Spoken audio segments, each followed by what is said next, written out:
সঁচাকৈয়ে দুখৰ দিন জুবিন গাৰ্গ যেহেতু অসমৰ সকলোৰে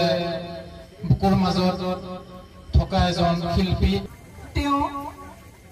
আমাৰ শিল্পী সমাজৰ মেৰুদণ্ড স্বৰূপ তেওঁ ৩২,০০০তকৈ অধিক গান তেওঁ লিখি ৰেকৰ্ডিং কৰিছিলে তেওঁৰ জন্ম হৈছিলে ১৯৭২ চনৰ ১৮ নৱেম্বৰৰ টুৰাত আৰু তেওঁৰ মৃত্যু হৈছে এই ১৯ ছেপ্টেম্বৰৰ ২০২৫ চনত যি আমাক সকলো আজি মৰ্মাহত কৰি তেওঁ স্বৰ্গগামী হ'ল কিন্তু জুবিন দা আমাৰ মাজত জীয়াই থাকিব যেহেতু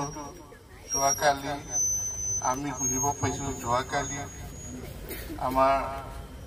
অসমৰ নহয় তথা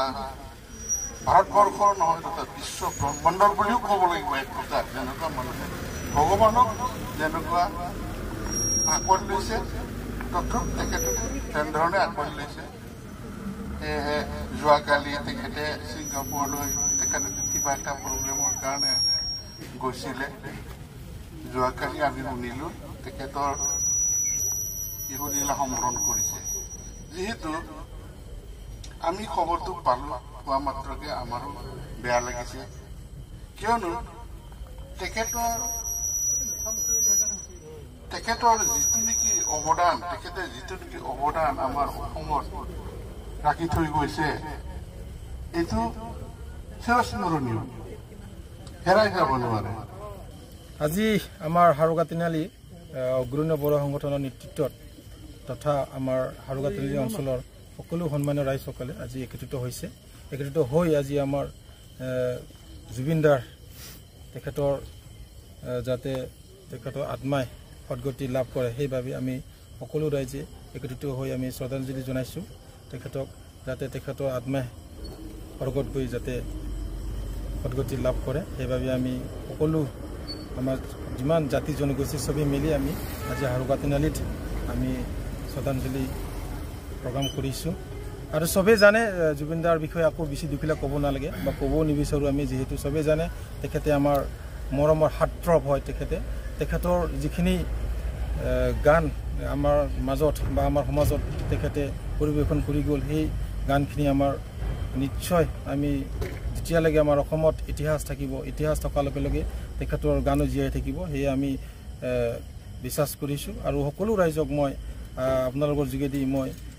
অনুৰোধ কৰিব বিচাৰিম তেখেতৰ যিখিনি চিন্তাধাৰা এই চিন্তাধাৰা যাতে জীয়াই থাকে সেইবাবে আমি এই অঞ্চলৰ সমূহ ৰাইজ হৈ তেখেতক আমি শ্ৰদ্ধাঞ্জলি জ্ঞাপন কৰিছোঁ আৰু তেখেতৰ যিহেতু আজি আমি শুনা মতে বা নিউজত আমি গম পোৱা মতে তেখেতৰ নিশ্চয় দেহ 12:30 চাৰে 12টা বাজি ৰাতি দিল্লীলৈ আহি পাব